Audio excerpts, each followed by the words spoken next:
دما خوش به بینرین هجای رو 25 تیرمه 2022 روزان جی روزا دوشمه بویر او گشتدن هری سرکی و هری بالکش لسرانسر جهان رودانه امی حول بدن دناوا 20 دقیقه نوچین جهانی ده شوره پیشکش بکن.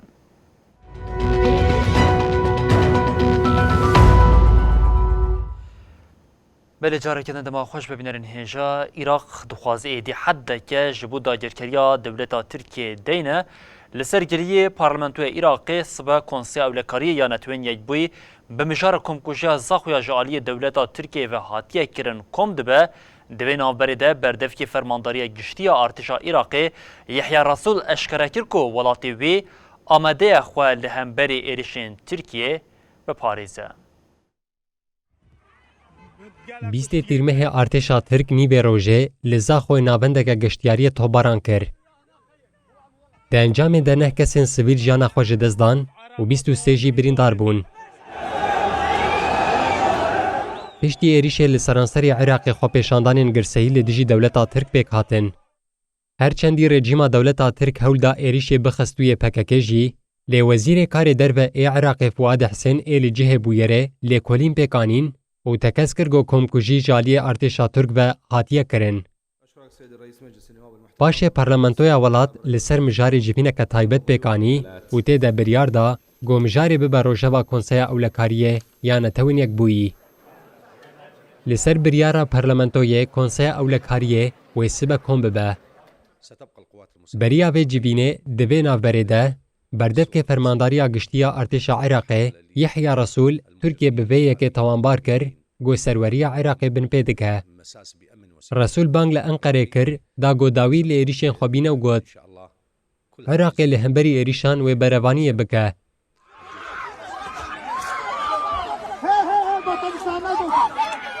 لگوری رخصنا تیمین آواکرنا اشتیا جواکیا امریکایه جتباخا 2015 هاتانها 129 ولاتین سویل دیریشن ترکیه ین لسر خاکا هرما کردستان عراقی ده شهید بونه. نزیکی 108 کس جی بریندار بونه. بیریشا داویا لپر خیره هجمارا ولاتین لباشور هاتن کشتن گاهشتی 138 کسان و نیزی 200 کس جی بریندار بونه.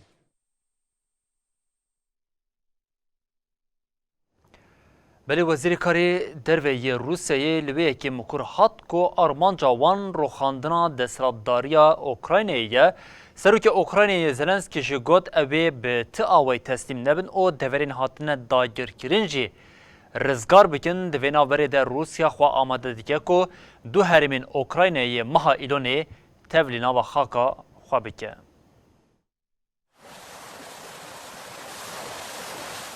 به دربازبونا دمیره ایدی روسیا داخوازین خویین سرخاکا اوکرانیا یک بیک هین اشکره ترتین زمان. وزیر کار دربه یه روسیا سرگی لاوروف دما سردانا خویا جمصری را تکلداری روشا داوی یا شر لوکرانیای آخبی.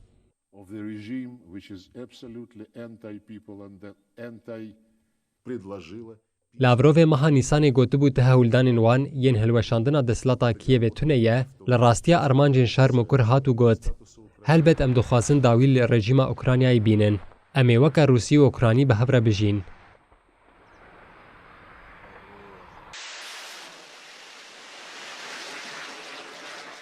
سروک اوکرانیا زلنسکی جی راکهاند گوبریشا لدیجی بندرا اودسا دیار بو گوتو باوری به روسیای نایه. زلنسکی آنی زمان گوه تجاری تسلیم نبنو گوت لروجلاتی بحرارش هزین ما پیش دچن. گاو بگاو امی باجار خیرسون جداگرکری روسیای رزگار بکن.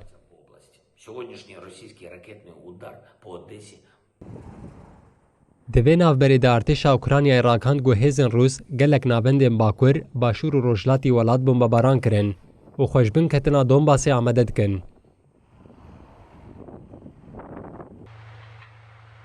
Divê navberê de eşkere bû ku Rûsya xwe amade dike du herêmên Ukraynayê tevlî xaka xwe bike. Rayedarên Rûs di vî warî de ragihandin ku wê meha Eylûnê mijar bi rîferandûm were fermî kirin. Eger dengê erê bi ser ket, wê herêmên Zaporîşya û Xîrson weke du bajarên Rûs werin qebûl kirin. Li gorî rayedarên Rûs, rîferandûm wê li va her du herêman pêk were.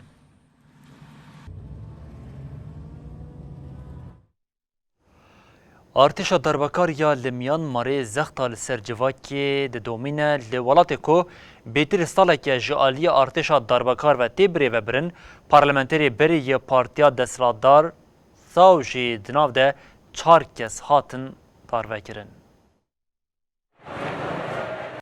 Piştî ku li Myanmarê bi derbeyeke leşkerî hikûmeta hilbijartiya demokratîk hilweşand, cuntaya leşkerî desthilatdarî bi dest xist û 4 kes bi darvekir. Di nava wan de cîgira berê ya ji Partiya Serokwezîra îstîfa kirî Aung San Suu Kyi jî hebû. Piştî çend salan ev cara yekem bû ku cezayê darvekirinê li welatê sepandin. Parlamenterê berê yê Partiya Desthilatdar Foyo Zaya Thaw di çileya pêşîn de li gorî qanûnên diş terorîzmê cezayê darvekirinê lî hat birîn. Aktivîstê navdar ê demokrasiyê Kyaw Min-yo bi heman hincetê ji aliyê cuntaya leşkerî ve cezayê darvekirinê lê hat birîn. Rojnameya Myanmarê Global New Light diyar kir ku 4 muxalifên cuntayê ji ber kiryarên terorî yên hovane û nemirovane hatin darvekirin. Artêşa Myanmarê bi hinceta ku di hilbijartinên heştê mijdara 2020 de nelîrîtî pêk hatiye yekê sibata 2021 de li welat derbeya leşkerî pêk anîbû. Artêşê gelek rayedar û serokên partiyên desthilatdar bi taybetî seroka partiyê Aung San Suu Kyi binçav kiribû û ji bo salekê rewşa awarte ragihandibû.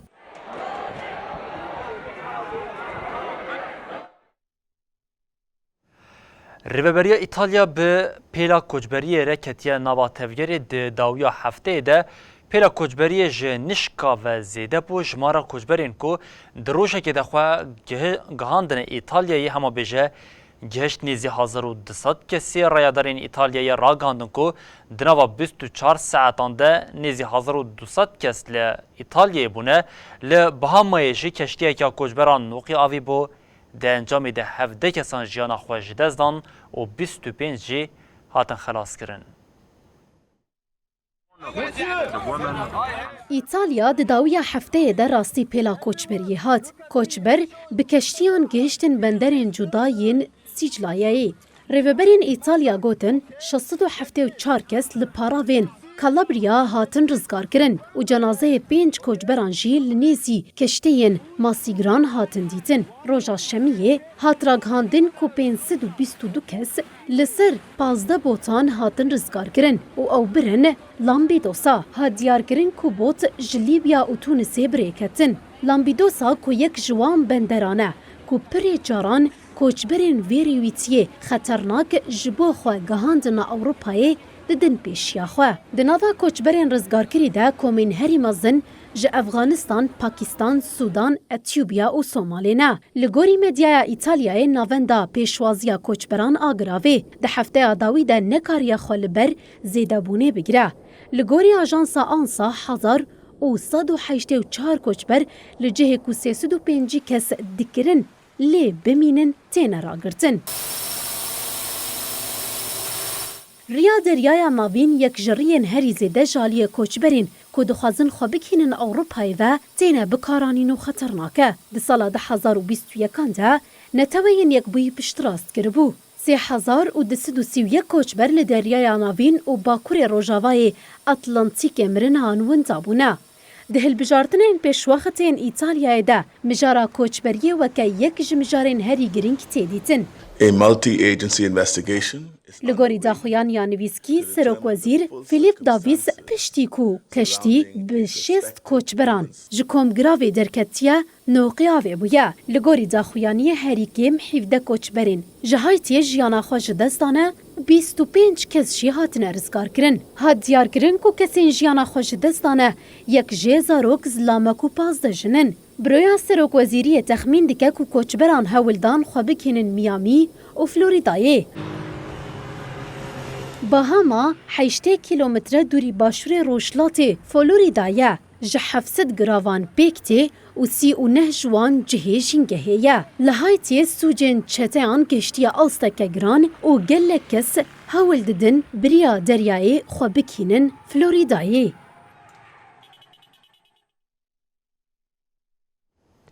Li Tunusê ji bo guhertina distûra bingehîn ya welat referandum pêk tê ji bo vê yekê jî bêtirî 9 milyon Tunusiyên ku dikarin deng bidin wê biçin ser sindoqan tevî alîgirên referandumê dijberên wê jî zêde ne dibin siya van nakokiyan de welatê serê sibehê berê xwedan cihê bikaranîna dengdanê.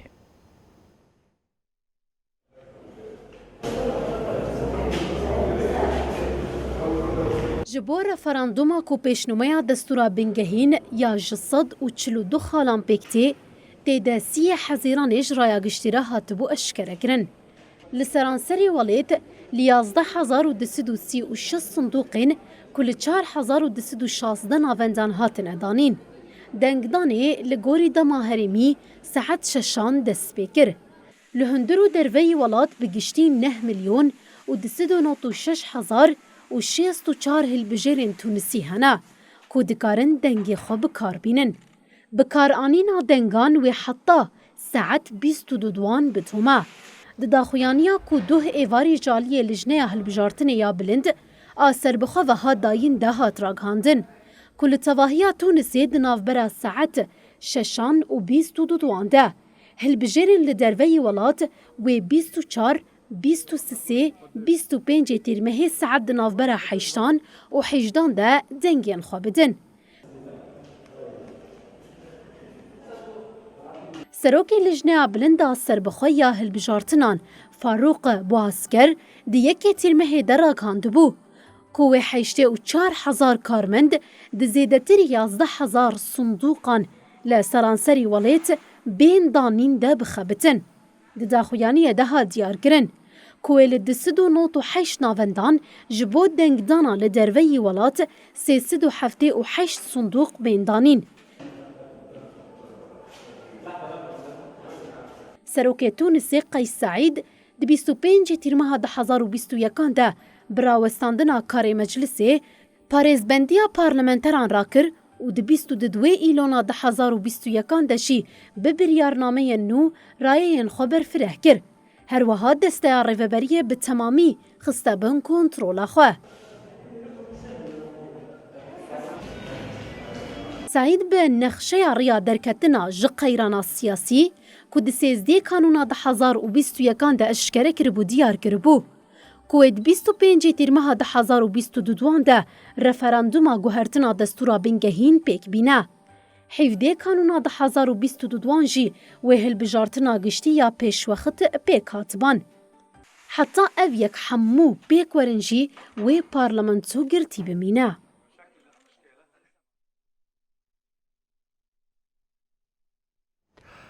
Vîrusa meymunê di nava bêdengiyê de li cîhanê belav dibe. Rêxistina tenduristî ya cîhanê jî vîrusa meymunê weke rewşa awartiya cîhanê ragihand piştî vê yekê li Japonya jî yekemîn pêketiyên vîrusa meymunê hate dîtin.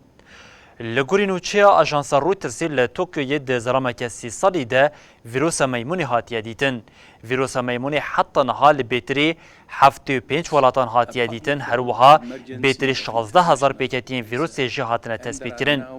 Herî dawî Rêxistina Tenduristî ya cîhanê ji vîrusa meymunê wekî rewşa awartiya cîhanê destnîşan kir.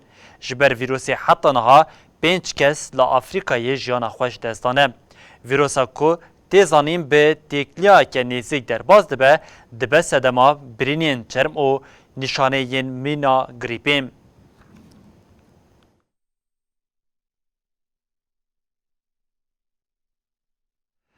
Ji nîva hezîranê ve li Pakistanê baranên musonê bi bandorên ji ber bandora zêde ya li seranserî welat jimara kesên jiyana xwe jî dest dane jî gehişt 298. Li gorî nûçeyên di çapemeniya netwîdiya cihgirtine barana zêde ya ku bi hefteyan li gelek bajarên welat dewam dike bandoreke neynî li jiyanê kiriye. Di encama felaket û qezayên ji ber barana zêde ya li Karacî xetên elektrîkê qutbûn û 4 kesan jiyana xwe ji dest dan. gelek deverên bajar banê xaniyan jî hilweşane rê dibin avê deman. Ji ber barana zêde li bajarê Karaçî û Hayderberê îro betlaneya fermî hate îlan kirin. Di 24 saetên dawiyê de li gelek bajarên welat jê ji ber barana zêde 8 kes mirin. Bi vê awayî di 5 hefteyên dawiyê de li Belûcistanê 100, li Sîndihê 74, li Xayberê 63 û li Pencebê jî 61 kesan jiyana xwe ji dest dan. Li paytext İslamabad baranê bihêz jê bandora xwe dide hîskirin.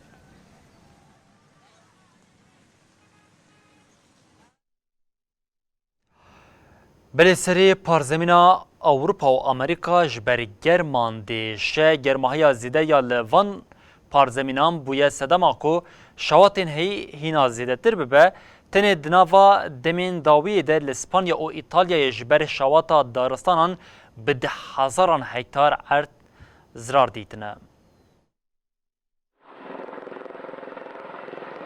Li Ewropa û Amerîka ji ber germa zêde zingilên alarmê têne lêdan.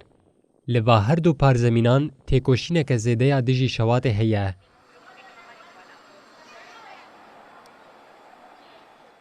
Yek ji navendên şewatên herî mezin yên li Ewropayê Spanya ye. Ji destpêka tîrmehê ve şewatên daristanê yên li welat dest pê kirî, bandoreke neyînî li ser jiyana welatiyan kiriye. Tenê di navbera 3 heta 17 tîrmehê de herêmeke ji bêtirî 7,000 hektar erd şewitiye.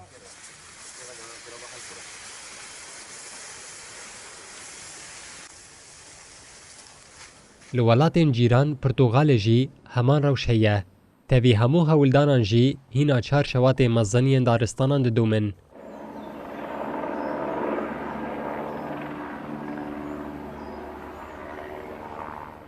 Ji ber ketina balafirek ya vemrandina şewatê jî pîlotê wê jiyana xwe ji dest da.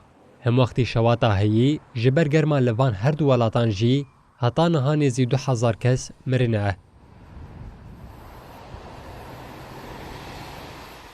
Ev der jî İtalya ye.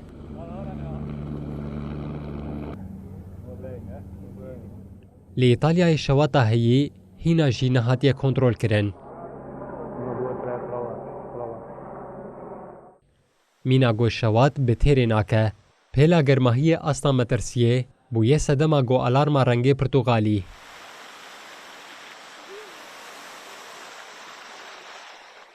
Li Fransayê jî tenê di navbera 15 heta 16 tîrmehê de bi qasî 17,000 hektar erd şewitî.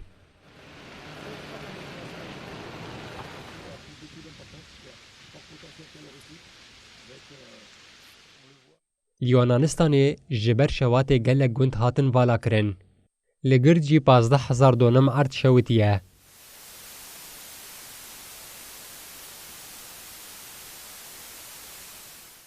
Brîtanya jî ji ber germahiya zêde di nava alarmê de ye. Li welat germahiya herî zêde ya salên dawî heye.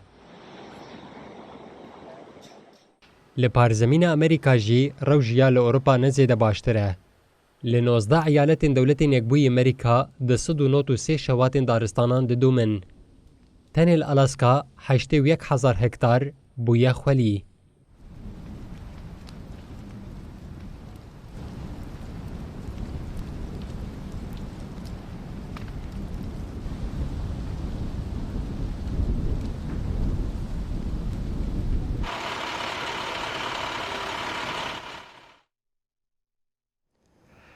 Di nava rewşa heyî de diyar e li Amerîka êrişên çekdarî wê kêm nebe li bajarê Los Angelesê dewletên Yekbûn Amerîkayê di nava baxçeyekê de êrişeke çekdarî pêk hat. Di êrişê de 2 kes mirin û bêtirî 7 kes jî birîndar bûn. Li bajarê Los Angelesê eyaleta Kalîforniya ya dewletên Yekbûn Amerîkayê êrişeke çekdarî pêk hat. Daireya agirkujiyê ya Los Angelesê ragihand ku êriş li pêşengeheke otomobîlan a li nêzî baxçeyê pîkê pêk hatiye. Di êrişa çekdariya ku li gurî saeta herêmê derdora 15 dest pê kir de 2 kesan jiyana xwe ji dest dan, 7 kes jî birîndar bûn. Birîndar ji bo nexweşxaneyê hatin veguheztin. Di 24 Gulanê de li bajarê Uvalde yê eyaleta Texas ya Amerîkayê li dibistana seretayî ya Robê di êrişeke çekdarî de 19 جێزارۆک 21 کەس دێ ێرشێکە تێکداری دا هاتبۆن کوشتن.